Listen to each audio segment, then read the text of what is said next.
দেখেন ভাই, দুনিয়াতে যদি আপনি কত প্রকারের এবং কি কি ধরনের শেষর আর কালফিট লোক আছে এটা জানতে হয়, তাইলে আপনি একটা ছোটো মোটো দোয়ান দিবেন।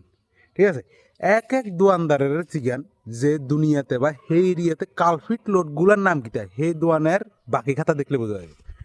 ভাই কোনো এক কালে আর গুরুজনেরা কই গেছিল যে কাস্টমার ভগবান। ঠিক আছে, কিন্তু আই মনে করি যে আজকের দিনে আই একজন দোকানের মালিক হিসেবে রায় কইতে পারবো যে কাস্টমার ভগবান এই কথাটা কোনো এক কালে সত্যি আছিল। অক্ষণ কাস্টমার এসে যায় সেটা ইয়ারে জানোয়ার।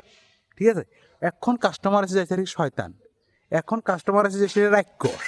বুঝছেন, যখন কাস্টমারের বিপদ হইব সেই সময় আনে হাতে জন্মদাতা বাপের তুন বেশি আপন হইবেন। আমরা ঠ্যাংসা দূর হরে দেখবো যে দাদা আরে 2 কেজি চাল দেন, আরে 5 কেজি চিনি দেন, আরে এই দেন সেই দেন, আমি এই দিনে এই ডেটে আপনার এটা দিলাম। আপনি যখন তারে বিপদের তুন উদ্ধার করে দিবেন তখন সে তার কালফিটগিরি দেখাইব। ঠিক আছে, যে হাতে রাতে যে সময় টিয়া আইব হাতে এই সময় নগদ অন্য গান তুন খরচ করবে, দরকার হলে 10 কিলোমিটার 15 কিলোমিটার দূরে গাড়ি ভাড়া দিয়ে এর খরচ করবে, কিন্তু আপনি তুন খরচ করতে না।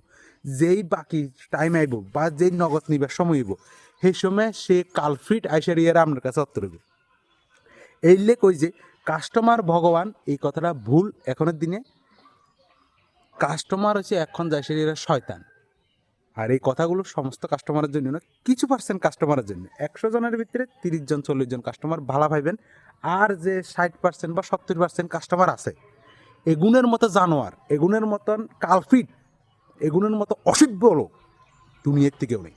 কাস্টমার শয়তান ভাই, কাস্টমার ভগবান নয়নের দিনে।